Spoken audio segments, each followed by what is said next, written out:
Operation కి ఎంతవరకు ఖర్చు అవ్వచ్చు డాక్టర్? 5 లక్షల వరకు అవుతుందమ్మా.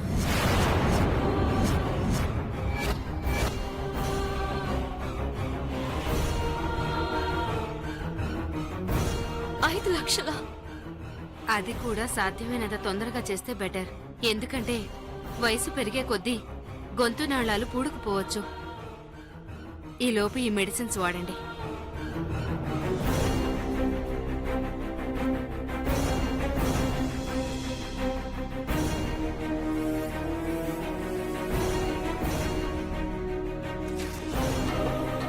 ఫీవర్ తగ్గిపోతుంది.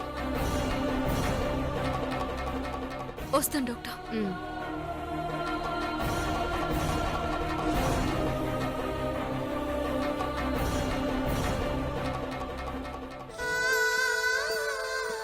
అయినా మైనర్ గా ఆపరేషన్ చేస్తే ఖచ్చితంగా మాటొస్తుంది. 5 లక్షల వరకు అవుతుందమ్మా.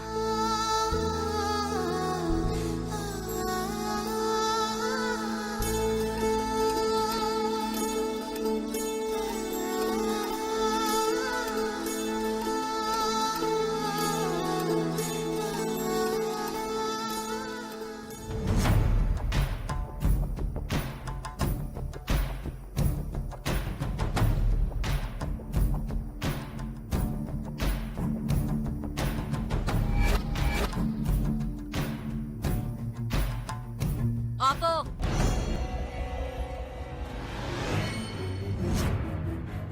నువ్విలా రెస్ట్లెస్ గా అటు ఇటు తిరిగినంత మాత్రాన మా కోసం మావయ్య చాలా కష్టపడిపోతున్నాడని నేనేం ఫీల్ అవ్వను.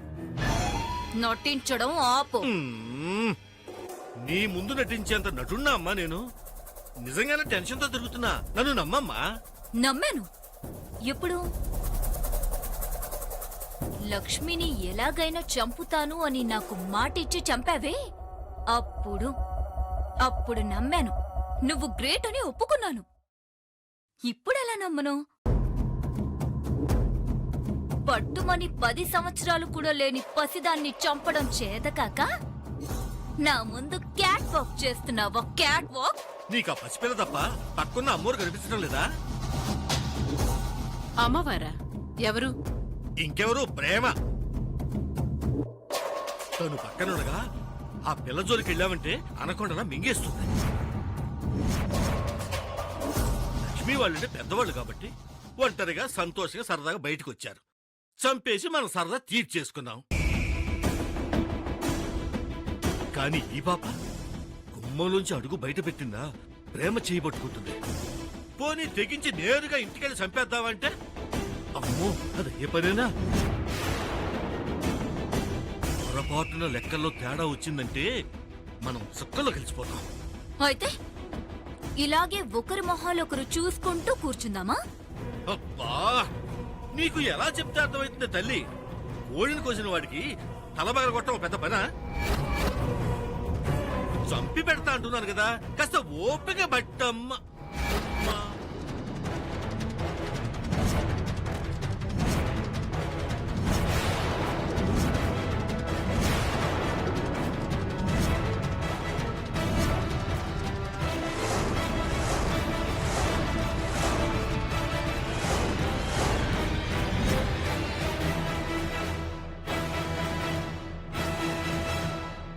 లక్ష్మకి ఎలా చనిపోయింది?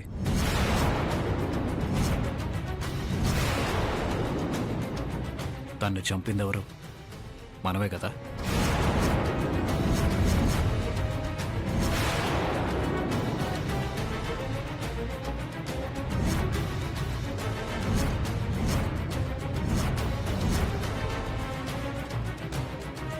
ఏం మాట్లాడుతున్నావురా?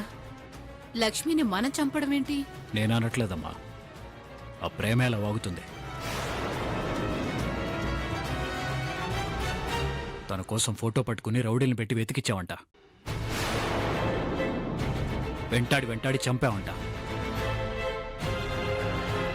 మరి నువ్వేమన్నావు? గట్టిగానే వాదించాను మావయ్య. లక్ష్మ కంటే మా అందరికీ ప్రాణం. తను కనిపిస్తే మేమందరం దేవతలా చూసుకోవాలనుకున్నామని గట్టిగానే వాదించాను. మన మాట వినిపించుకుంటేగా. అయితే తప్పు ఒప్పుకొని వచ్చేసావన్నమాట. నేను తప్పు ఒప్పుకోవడం ఏంటి?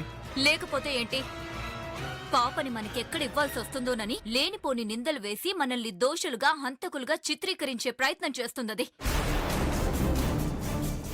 అయినా అది వాగుతూ ఉంటే ఎడాపెడా చెంపలు వాయించడం మానేసి వాదించడం ఏంటి? లక్ష్మక్కని మనమే చంపా ఉన్నప్పుడు వెంటనే ఆ ప్రేమ పీక పట్టుకుని సాక్ష్యాలెక్కడే చూపించవే అని అడగాలి కదా.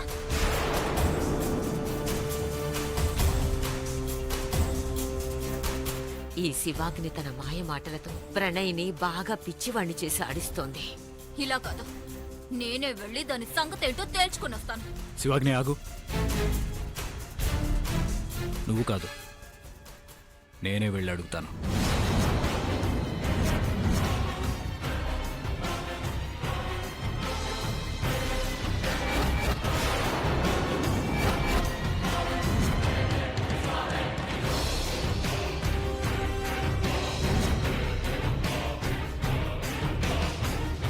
ప్రణయ్ వచ్చి లక్ష్మిని చంపింది మనవే కదా అని అనగానే వాడికి నిజం తెలిసిపోయిందేమో అనుకొని నాకు గుండె ఆగినంత పనైపోయింది. ప్రణయ్ గాడి ముందు నీ కూతురు రివర్స్ ప్లాన్ వేసి పాపను ఇవ్వటం ఇష్టం లేకే ఇలాంటి కట్టుకదలినట్టు కలరిచ్చి బాగానే మేనేజ్ చేసింది. కాకపోతే ఇప్పుడు వీడు వెళ్లి సాక్ష్యాలు చూపించిన ప్రేమను నిలదీస్తే యాజులు నోరు విప్పితే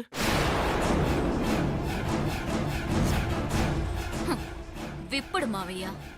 ఎందుకంటే ఆ యాజలు కూడా నా భక్తుడే. లక్ష్మి హత్య విషయం ఎవ్వరికీ చెప్పనని నాకు మాటిచ్చాడు. అలాంటి వాళ్ళు మాట మీద నిలబడతారు మావయ్య. కొందరిని నమ్మాలి. అందరూ మనలాగే ఉంటే ప్రపంచం పాడైపోతుందని ఆ దేవుడికి తెలీదా?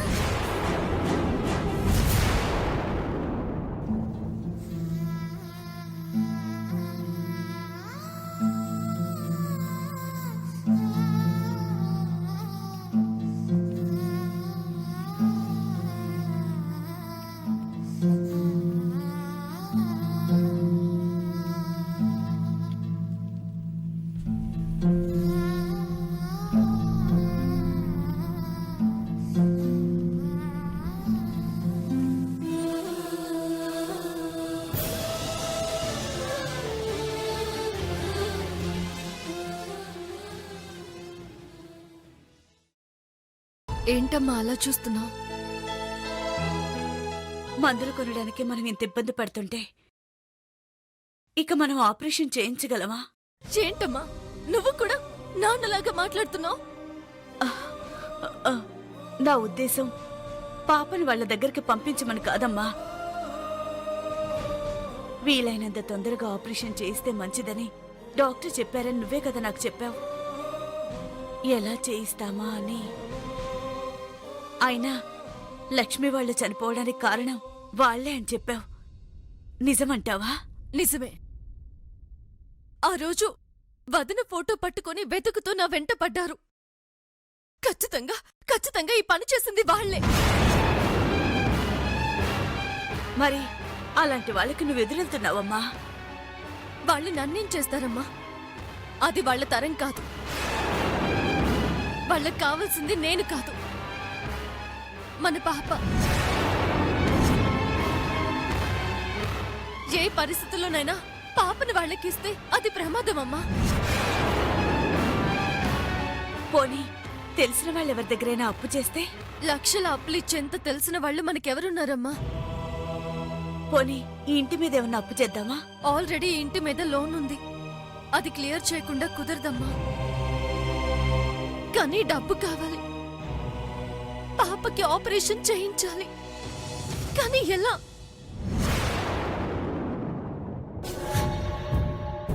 మీరు మా ఆఫీస్కి రావడం ఏంటండి? ఒక్క ఫోన్ కాల్ చేస్తే నేనే మీ ఇంటికి వచ్చేవాడిని కదా. ఏం తీసుకుంటారో చెప్పండి. Coffee, tea? మేం తీసుకోవడానికి రాలేదు, ఇవ్వడానికి వచ్చాం. అయితే ఇచ్చేయండి అమ్మా. మీరు ఏమిచ్చినా తీసుకుంటా. ఆఖరికి చీవాట్లు పెట్టినా తీసుకుంటాను. చెప్పండమ్మా, ఏమిటి విషయం? మేము ఎంత ట్రై చేసినా పాపనివ్వడానికి వాళ్ళు ఒప్పుకోవడం లేదు. ముఖ్యంగా ప్రేమ చాలా హెడేక్ అయిపోయింది మాకు. లాయర్ గారు, నేను పురాణాలు చదివాను, గ్రంథాలు చదివాను. వాటికి సంబంధించిన ఏ విషయం పైనైనా నేను మీతో మాట్లాడగలను. బట్ ఈ లా పుస్తకాలేవి నేను చదవలేదు. అందుకే సెక్షన్స్ ఏవి తెలీదు నాకు. లాయర్గా మీ కేపబిలిటీ ఏంటో నాకు తెలుసు. ఎలాంటి కేసునైనా మ్యానిపులేట్ చేసి మీకు అనుగుణంగా మార్చుకునే కెపాసిటీ మీకుంది. అందుకే ఇందులో 2 కోట్లున్నాయి. పాప బ్రతికి లేదు, వారసురాలు కాదు అని నిరూపిస్తారో, అసలు మాకు సంబంధమే లేదు అని నిరూపిస్తారో మీ ఇష్టం. ఆస్తి మాత్రం మాకు కావాలి. ఇప్పుడిచ్చింది సరిపోదంటే చెప్పండి, ఇంకెంత కావాలో. యాక్చువల్లీ మీ కేసులో ఆస్తికి వారసులు ఎవరూ లేరని మేనేజ్ చేయొచ్చు. ప్రేమ వాళ్ళని చూస్తే మిడిల్ క్లాస్, మీ స్థాయికి వాళ్ళ స్థాయికి సంబంధం ఏంటని మ్యానిపులేట్ చేయొచ్చు. కానీ మీరు చేసిన ఒకే ఒక మిస్టేక్ వల్ల ఆ ఛాన్స్ కూడా లేదు. మేమేం చేశాం? యాక్సిడెంట్ జరిగిన క్షణం నుంచి ఆ పాప మా పాపేనని, 2 కుటుంబాలు ఒకటేనని అందరికీ తెలిసేలా పబ్లిసిటీ ఇచ్చారు. ఇప్పుడు అందరికీ తెలిసిన ఈ నిజాన్ని కాదు అంటూ నేను కేసు టేకప్ చేస్తే నా పరువు, లాయర్గా నా గ్రాఫ్ మొత్తం పడిపోవడమే కాకుండా నేను జైలుకి వెళ్లాల్సి వస్తుంది. పోనీ మీరే ఏదైనా ఐడియా ఉంటే చెప్పండి. దీనికి 2 మార్గాలున్నాయి. ఒకటి, ఎలాగోలా వాళ్లతో కాంప్రమైజ్ చేసుకోవడం, లేదా నిజాయితీగా ఆ పాపాస్తిని తనకిచ్చేయడం. ఆస్తి మొత్తం దానికిచ్చేసి మమ్మల్ని చక్క భజన చేసుకుంటూ కూర్చోమంటారా? మేడం, కోపం కంటే ప్రేమ చాలా పవర్ఫుల్. పేరుకు తగ్గట్టుగా ఆ ప్రేమ వాళ్ళ అన్న వదినల మీద, ముఖ్యంగా ఆ పాప మీద పెంచుకున్న ప్రేమ పాప కోసం తన ప్రాణాలనిచ్చేందుకు సిద్ధపడేంత పవర్ఫుల్. నేను చెప్పిన మాటలు మీకు కోపం తెప్పించుంటే నేను సారీ చెప్పగలను, కానీ కేసు మాత్రం టేకప్ చేయలేను. Sorry madam.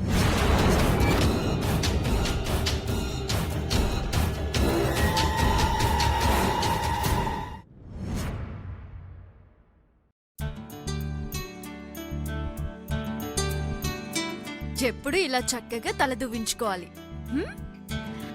Good girl.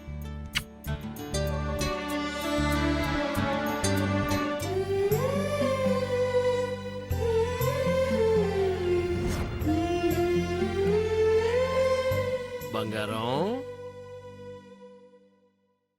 బాగున్నావా తల్లి? ఇదిగో నీకోసం చాక్లెట్ తెచ్చాను.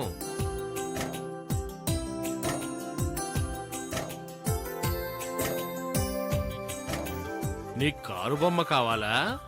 తప్పకుండా కొనిస్తాను. మావయ్య, ఏంటి సడన్ గా? అంటే తిరిగి మీరు ఇక్కడికే వచ్చేసారా? లేదమ్మా. బాగున్నారా అన్నయ్య? బావున్నానమ్మా. మొన్న వెళ్ళేటప్పుడు చెప్పాను కదా, గుడి తాలూకా అకౌంట్స్ అవి అప్పగించాలి అని, అందుకే వచ్చాను. శ్రావణ్ బావ ఎలా ఉన్నాడు మావయ్య?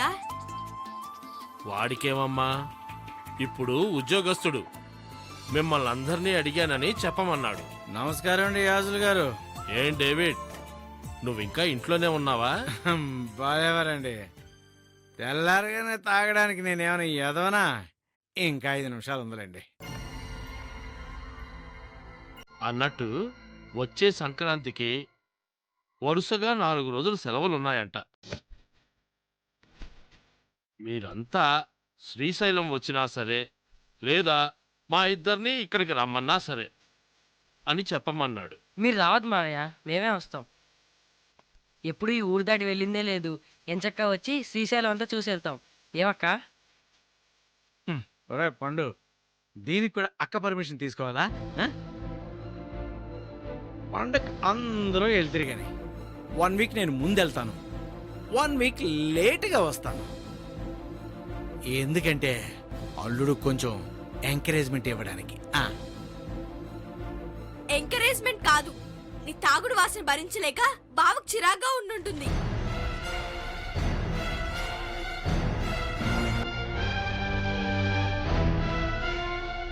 బాబు రా రా. మళ్ళీ ఇక్కడికి ఎందుకు వచ్చావు? నన్ను రావద్దంటానికి నువ్వెవరు? ఇది నా ఇల్లు. అది నా మేనగోడలు. పాపతో నీకెలాంటి సంబంధం లేదు, ఉండకూడదు అని ఇదివరకే చెప్పాను. నీ ఆర్డర్స్ని ఫాలో చేయడానికి నేనేమీ నీ సర్వెంట్ని కాదు. మర్యాదగా ఇక్కడి నుంచి వెళతావా వెళ్ళవా? వెళ్ళను. బాబు, మన మధ్య అనవసరంగా ఈ గొడవలు ఎందుకు చెప్పు? ఎవరంటే గొడవ పడుతుంది? సార్, మీరు పెద్దవాళ్ళు, మీరు చెప్పండి. ఆవిడ అన్న కూతురు మీద ఆవిడకి అంత ప్రేమ ఉన్నప్పుడు మా అక్క కూతురు మీద నాకు ప్రేమ ఉండదా? కళ్ళ ముందుకొస్తే ఏదో నేరస్తుని చూసినట్టు చూస్తున్నారు. అవును, నువ్వు నేరస్తుడివే. మా అన్న వదినలను హత్య చేయించిన నేరస్తులు మీరు, హంతకులు మీరు.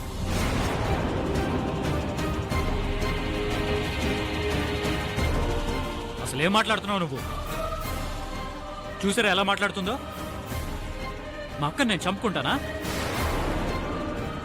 నిజం అదే కదయ్యా. పాపనివ్వమంటే ఇవ్వనంటుంది.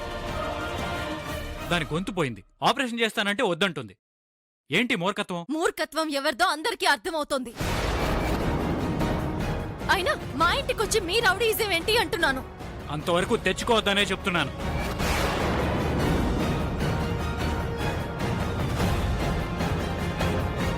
ఆవిడ మా అక్క. నా దగ్గర ప్రూఫ్ ఉంది. మేము చంపామంటున్నావుగా, ఆ ప్రూఫ్ ఏంటో చూపించు. సైలెంట్ అయిపోయావేంటి? ఇప్పటి వరకు నేను నేరస్తుండి హంతకుండా ఎగిరావు కదా, రుజువు చేయి. నీ దగ్గర ఉన్న ప్రూఫ్స్ ఏంటో అందరికీ చూపించి రుజువు చేయి. అప్పుడు మీ ఇంటికే కాదు, ఈ చుట్టుపక్కల కూడా రాను.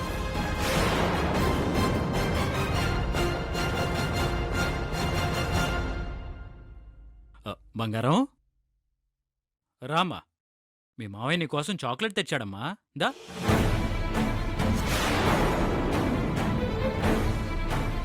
రండి, మీరు కూడా రండి. ఏయ్, ఎవరు తీసుకోవద్దు. పిల్లల చాక్లెట్స్ ఓకే, పెద్దవాడిని నాకు నానా